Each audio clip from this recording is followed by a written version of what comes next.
Hello everyone. Multiplication के बाद अभी बारी है डिवीजन की। चलिए देखते हैं डिवीजन क्या होता है। मान लीजिए आपका क्वेश्चन अगर ये है 12 डिवाइडेड बाई 2। डिवीजन आखिर करता क्या है? अगर हम इसको बैकग्राउंड में समझे तो डिवीजन करता है कि आपकी एक होल क्वांटिटी है विच इज़ द नंबर जिसको आप डिवाइड कर रहे होते हैं। ये कहता है कि इस नंबर को बांटो।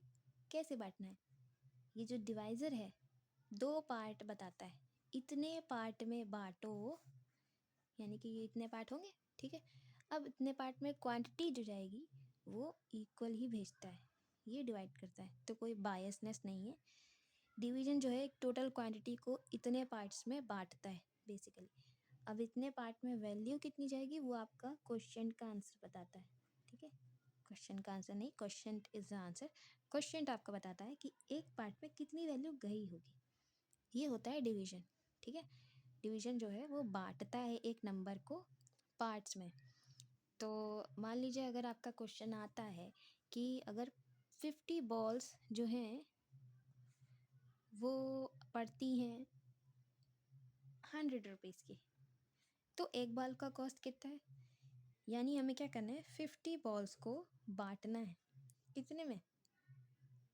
नो, 50 बॉल्स नहीं, 100 रुपीज़ थे ना, इतने रुपए को बांटना है 50 पार्ट्स में और सब में इक्वल इक्वल रुपए भेजने हैं, जिससे मुझे दिखेगा कि एक पार्ट में यानी एक बॉल के लिए कितने रुपए गए थे। अब ऐसे में अगर इसके 50-50 लाइनें बनाऊँ और फिर इसको पचासों में एक एक करके रखूँ, एक एक 1 2 3 4 करके रख सकते हैं वैसे ही, तो कितनी देर लगेगी?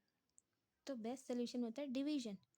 आपको न पार्ट्स जो हैं कितने डिवीजन करने हैं इस पूरे के 50।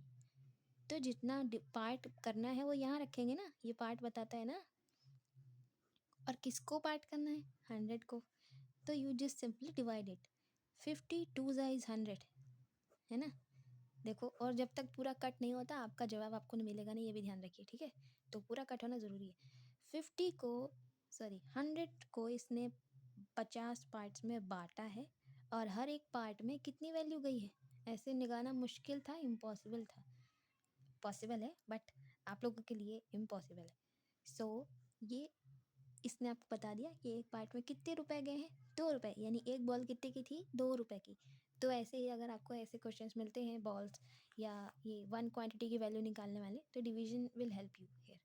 फ्रैक्शंस की बात करें अगर हम, तो मान लीजिए मेरा क्वेश्चन है कि 2/3 डिवाइडेड बाई 1/4। अब इसको बांटना है इतने पार्ट में। आपको ये क्वेश्चन भी समझ में आ रहा है? ये खुद ही पार्ट में बटे हुए हैं, इनको भी और पार्ट में बांटना बहुत ही ट्रिकी हो जाएगा। इसको मैं डायग्रामेटिकली आपको समझाऊँ तो वो बहुत ही मुश्किल है मेरे लिए भी और आपके लिए भी, क्योंकि मुझे ही नहीं समझ में आएगा सही से, है ना। तो मैं आपको बताती हूँ, डायग्रामेटिकली मत जाइए। इसमें करते क्या है, जैसे मैंने आपको बताया था पिछले कुछ वीडियोज़ में कि एडिशन और सब्ट्रैक्शन जो है दे आर ब्रदर्स। वैसे ही आपके जो 4 ऑपरेशन हैं उसमें 2-2 करके सिबलिंग्स बने हैं। ये दोनों भाई भाई हैं और एडिशन और सब्ट्रैक्शन भाई भाई हैं। तो ये डिवीजन करना मुश्किल है। हमने मल्टीप्लिकेशन तो पढ़ा है, तो क्या हम इसको मल्टीप्लाई कर सकते हैं? कैसे? डिवीजन लिखा है ना, मल्टीप्लाई कैसे करेंगे? करेंगे। हम सिंपली क्या करते हैं, हम डिवीजन के साइन को हटा के मल्टीप्लाई का साइन रखते हैं। और क्योंकि आप किसी क्वेश्चन का एक मेन ऑपरेशन बदल रहे हैं, तो ऐसे तो नहीं होगा कि वैसे का वैसे ही आपने नंबर भी लिख दिया, हाँ सब कुछ बढ़िया